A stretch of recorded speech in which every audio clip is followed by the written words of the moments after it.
Welcome, children of light. My name is Eva Cheyenne, and you have tuned into the Phoenician Star. I want to ask you something, and it's going to sound really corny and really weird, but I'm going to ask it anyway. What is the difference between you and a pencil? What is the difference between you and a pencil? What is the difference between you and your phone?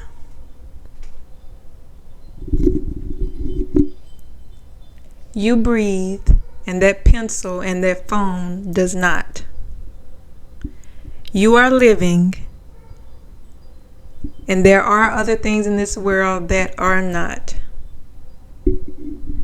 So to celebrate that life force energy, we're going to take a few deep breaths. I'm going to be quiet for a little while, and then I'll begin again shortly. Let's go.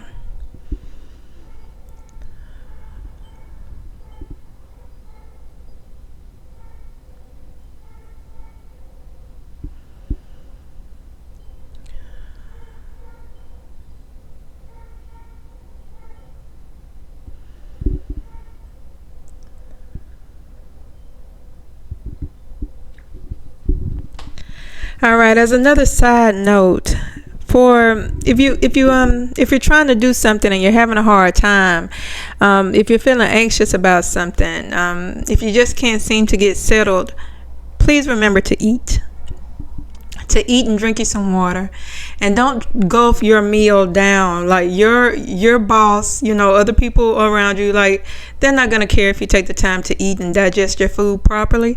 You've got to care about you.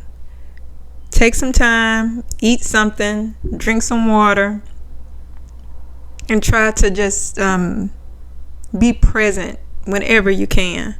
Be there for yourself whenever you can. Now, I'm going to share rule number 2, or guideline number 2, lesson number 2. I'm not really sure what to call it yet. Excuse me. But I've been given a list of rules to follow in the next era. I don't really know what the next era is. I'm not sure I want to know. I just know that there is change coming. There are good things, there are bad things, there are towers that will fall, and we are going to need a guide, a set of rules, something to ground us, something. But I've been given like over 30 rules, over 30. And I can't share them all at one time, so I have to do it kind of day by day and when I have the time. Now, I'll jump right into it because I don't have a lot of time. Lesson number 2 is you are worthy. And it sounds so cliche. Everybody says it, but I want to talk about it from a few different viewpoints: religion, relationships, and your dreams and aspirations. Now, going straight into religion, I grew up in a Christian household. I went to church, not all the time because we just didn't go to church all the time, but my dad read the Bible to us. My mama was a praying woman, is a praying woman. I have raised my children up on Christian beliefs, but I'm beginning to kind of turn away from some of the things that I was brought up, hearing. And 2 of them is we were born in sin, and another is that we are filthy rags in God's sight.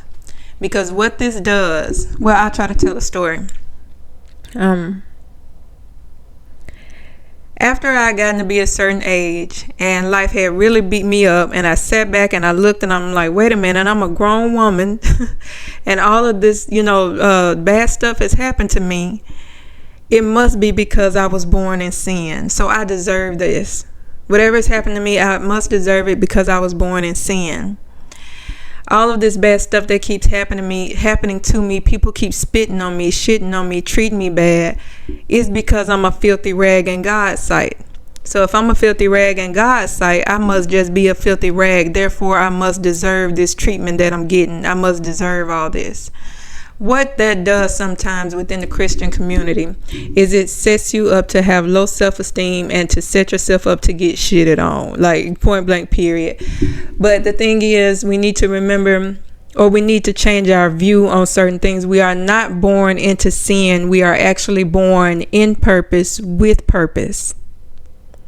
We are born in purpose, with purpose, on purpose. It don't matter if your mama and daddy had you by accident. You were born on purpose. You have something to add to the world, even if it's just being here smiling and laughing, okay? You're worthy just because you're here. And that's something that we have to remember. In terms of relationships, a lot of people have counted themselves out. You tell yourself, well, I'm not slim enough, therefore I don't deserve, love. I'm not curvy enough. I don't have my body done, so I must not be attractive. My teeth aren't perfect. My hair isn't always done. I don't go get my nails done. Or some of the guys, I don't make enough money, or I don't drive the right kind of car, or there are so many lies that we can sit back and tell ourselves. And really, it's not just really us telling ourselves. I keep seeing these videos of these dating shows where people will pop the balloon when they don't like you. And the reasons that they give for not liking people are the most bogus things I've ever heard of. I don't like your shirt. I don't like your shoes. I don't like the way your hair is. And I'm just like, before this person can even open their mouth, before y'all can sit down and have a cup of coffee together, you have already judged this person. It's so superficial and it's so silly. And then we wonder why we can't find anybody. But this isn't just in the romantic sense. This is also in terms of friendship. A lot of people have labeled themselves as antisocial, different, introverted. Oh, I'm not like anybody else, that's why I can't be friends with anybody, that's why nobody likes me. All of that is bullshit. None of that is true. People deserve to get to know the real you, even if the real you walks around the house farting all the time because you just don't like holding in your poots. That's who you are, and somebody somewhere wants to get to know you for who you are, but you've got to be okay with you first. You're worthy of relationships, you're worthy of friendships, you're worthy of an equal give and take, you're worthy of God's love.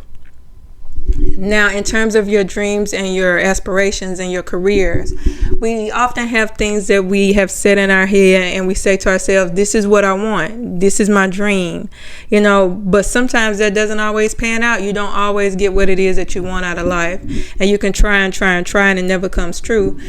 And to that, I know that it hurts, but I want you to know that that doesn't mean that you aren't worthy.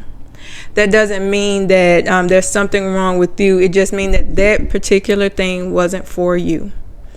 Now, I know that gets complicated because you feel like, oh, I have this passion for this thing. Why isn't it for me? I was born with this urge to do this thing. Why isn't it for me? That gets complicated, and I can't really touch on that right now because I'm being called to make everything as simple as possible, which is kind of hard for me because my brain runs, 30 miles a minute. If 30 miles a minute fast, whatever fast is, whatever fast is, there are constantly thoughts just running through my head, and I'm seeing different scenarios, different cases, and just all of it kind of mushes together sometimes. So it's very hard for me to get to where it can be very simple, but I'm being called to do that. So anyway, back to the subject at hand. I was talking about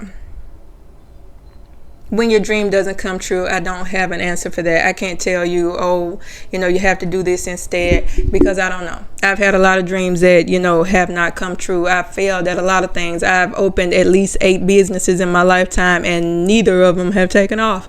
But that just happens. Everything isn't for you. What you are worthy of is to live your life in joy while you are here. That means that you find something to laugh about. That means that you enjoy good food and drink. That means that you enjoy the people who are blessed enough to have you in their life. And not everybody is going to be blessed enough to have you, and that's okay. But I keep being drawn to this particular thing right here. You don't need to shut yourself off.